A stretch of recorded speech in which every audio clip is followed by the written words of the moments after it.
আসসালামু আলাইকুম ওয়া রাহমাতুল্লাহ। আমার প্রিয় ভাই স্নেহের অনেক মোহাব্বত,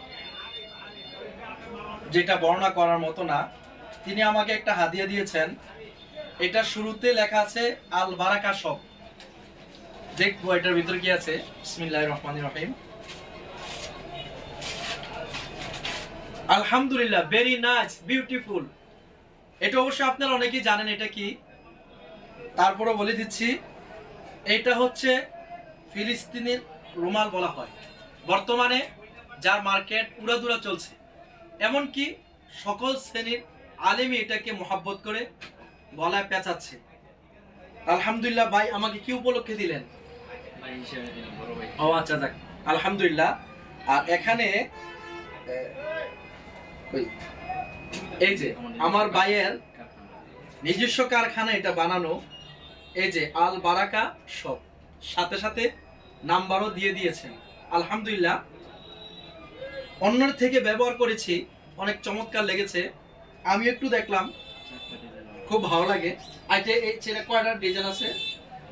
এটা অন্যরা মূলত এই দুইটা ডিজাইন দিয়ে চারটা সাইড হয় আর কি। আচ্ছা, আমার এখানে চারটা ডিজাইন দিয়ে চারটা সাইড। ও যাক আলহামদুলিল্লাহ, চমৎকার। যাও, আশা করি পরে অনেক মজা পাবো, কিন্তু দেখেই মন জুড়ে গিয়েছে। কারণটা হলো, এক হইলো আমার ভাইয়ের শপের নাম আল বারাকা শপ, আরেকটা হলো এখানে আমাদের বাংলাদেশের প্রতীক, এই যে বাংলাদেশের পতাকা, আরেকটা হলো ফিলিস্তিনের পতাকা। যা হোক, দুইটা দৃশ্য দেখে মন কেড়ে নিয়েছে। হ্যাঁ, তাইলে কি পড়তে পারি? আলহামদুলিল্লাহ, বিসমিল্লাহ। আচ্ছা, এখন কেমন লেগেছে আমাকে? আলহামদুলিল্লাহ, শুকরিয়া। অনেক সুন্দর দেখা যাচ্ছে। আচ্ছা, যা হোক, পরবর্তীতে আপনাদের মন্তব্য তুলে ধরবেন। আর যেহেতু ভাই আমাকে হাদিয়া দিয়েছে, আমি ভাইয়ের কাছে আশাবাদী ভাই অন্যান্য ওলামায়ে কেরামকে হাদিয়া দিবেন।